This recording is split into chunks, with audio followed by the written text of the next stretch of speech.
Hello বন্ধুরা, আশা করি সবাই খুব ভালো আছেন আর আমিও ভালো আছি। তো আমার চ্যানেলটিতে আপনাদেরকে সবাইকে স্বাগত জানাই।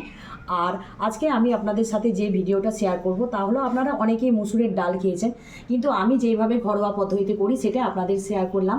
এবং অনেকেই কি করেন, লাউটা সিদ্ধ করেন, ডালটা সিদ্ধ করেন, তারপরে আপনারা ফোড়ন দিতে যান, কিন্তু আমি যেইভাবে করব সেইভাবে আপনারা একটু প্লিজ ধৈর্য ধরে দেখতে থাকবেন পুরো ভিডিওটা, স্কিপ করে যাবেন না।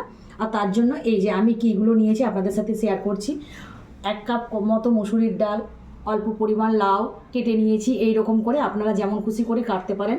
এখানে একটা তেজপাতা, অল্প পেঁয়াজ, 2 কোয়া রসুন, একটা শুকনো লঙ্কা, আর এখানে 5 ফোড়ন আর জিরে ফোড়ন। কড়াইটা খুব ভালো মতো গরম করে তেলের ওপর তেজপাতা আর শুকনো লঙ্কাটা ফোড়ন দিয়ে দিলাম। এদিকে যে জিরে আর 5 ফোড়ন রেখেছিলাম এটাও এর সাথে আমি দিয়ে দেবো একসাথে। তারপর এখানে পেঁয়াজ কোচানো আর রসুন কোয়াটা যেটা ছিল ওটা কুচিয়ে নিয়েছিলাম, আপনারা পারলে থেতো করে দেবেন। তো এটা দিয়ে দিলাম, খুব বেশি ভাজবো না, হালকা ভাজতে হবে।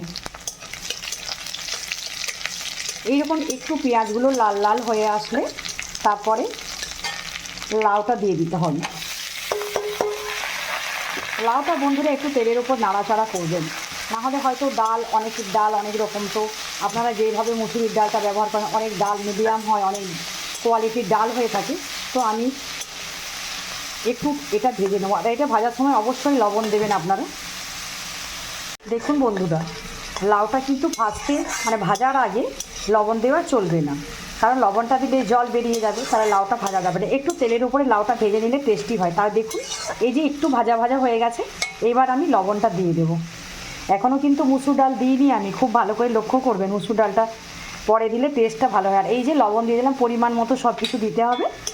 একটু হালকাভাবে নেড়ে চেড়ে হাতে করে একটু দেখবেন যে লাউটা সেদ্ধ হয়েছে কিনা, ভাজতে ভাজতে সেদ্ধ হয়ে যাবে, ঢাকা দিতে হবে না, ঢাকা দেওয়ার দরকার নেই। ঢাকা দিলে লাউটা ঘেঁটে যাবে আর দেখতে ভালো লাগবে না যখন রান্নাটা হয়ে যাবে। আর এইদিকে আমি যে মসুর ডালটা রেখেছিলাম, এই যে ধুয়ে নিই, এটা এবার আমি এতে দিয়ে দেবো। এটাও হালকা করে ভেজে নেব, ডাল সমেত লাউ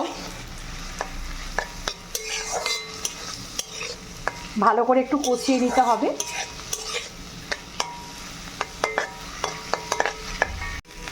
আর এইদিকে কষানো হতে হতে এই অল্প পরিমাণ আদা দিয়ে আর একটু ভালো করে কষিয়ে নেবেন বন্ধুরা। তো একটা জিনিস মাথায় রাখতে হবে, এত কষানো সমস্তই বিফল হয়ে যাবে যদি আপনারা এই ডালটাতে ঠান্ডা জল দিয়ে দেন। ভুলেও ঠান্ডা জল দেওয়া যাবে না। এর জন্য আমি এইদিকে গরম জল বসিয়েছি। বুঝতে পারছেন যে ভালো মতো কষানো হয়ে গেছে, আর লাউটাও একদম ভাজা ভাজা হয়ে গেছে, আর আমি হাত দিয়ে দেখলাম যে লাউটা সেদ্ধ হয়ে গেছে। তো এই জন্য আমি একটু গরম জল করে রেখেছিলাম, এই গরম জলটা পুরো একদম ভালো করে দিয়ে দেব। পরিমাণ মতো করবেন, যে মাঝে আর জল দেওয়া যাবে না, যা দেবেন একবারেই দেবেন। ডালটা ঠিক নামাবার আগে অল্প পরিমাণ মতো চিনি দেবেন, নাহলে ডালটার স্বাদ আসবে না, একদম হয়ে যাবার আগে। আর দেখুন বন্ধুরা, ডালটা পুরো আমার কমপ্লিট হয়ে গেছে, আমি এবার নামিয়ে দেব। নামাবার আগে অবশ্যই একটু লবণটা টেস্ট করে নেবেন, কারণ সব ঠিকঠাক হলেও লবণটা যদি কম হয় তো টেস্ট হবে না ডালটা। আর বুঝতেই পারছেন এই ডাল খুব একটা পাতলা হবে না, এরকম মাখা মাখা হবে। আর বন্ধুরা, আমার ভিডিওটা যদি ভালো লেগে থাকে তো অবশ্যই লাইক কমেন্ট করবেন, আর যারা নতুন বন্ধুরা নিশ্চয়ই সাবস্ক্রাইব করে পাশে থাকবেন। তো আজকের মতো এখানেই শেষ করলাম, আবার পরবর্তী ভিডিও নিয়ে আমি আপনাদের সামনে অন্য দিন আসবো।